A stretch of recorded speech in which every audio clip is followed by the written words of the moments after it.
the leading geneticist in the field, what in particular are you seeing come out of research that's informing us about genes and autism? Right. So we clearly don't understand all the causes of autism, but in some of the patients, about 20% of patients, we are realizing that there are a large number of genes. The current estimates are really quite humbling to me in that it may be somewhere between 400 and 500 genes, all of which can cause what we call autism at this point.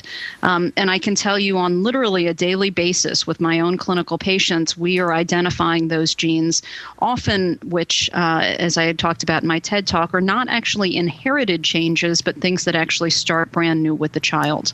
And so in some cases, we do see that there are those new changes. In some cases, we are seeing inherited changes from one or both of the parents, but we're starting to get a much better idea of how the brain is connected, which of those genes work together, how they work together, how they're important in terms of how the brain develops, as well as how it functions on a day-to-day basis. And so we're in the process still of a lot of discovery. We certainly haven't finished all of our work, and it's clear that we're going to need a lot more individuals to participate with us to get this all straightened out and understood. Absolutely. And one of the things that I was really struck by, and by the way, we want to encourage people to watch the entire TED Talk, but you just mentioned this idea of that it's genetic, but it isn't necessarily heredity. And that was fascinating to me because I always think of those two things as being interchangeable. If something is genetic, it means you inherited it. But you just said that it isn't always, that sometimes the child is the first one to have in the family to have that genetics. And so it's a mutation. Right. So, it's the typical thing that parents will say when they come to visit me. They'll say, there's no way, Dr. Wendy, I'm so glad that I've met you, but I have no idea why I'm here because I have no family history of autism. It's just my son who has it. So why should I be here? I don't understand why I'm here seeing you.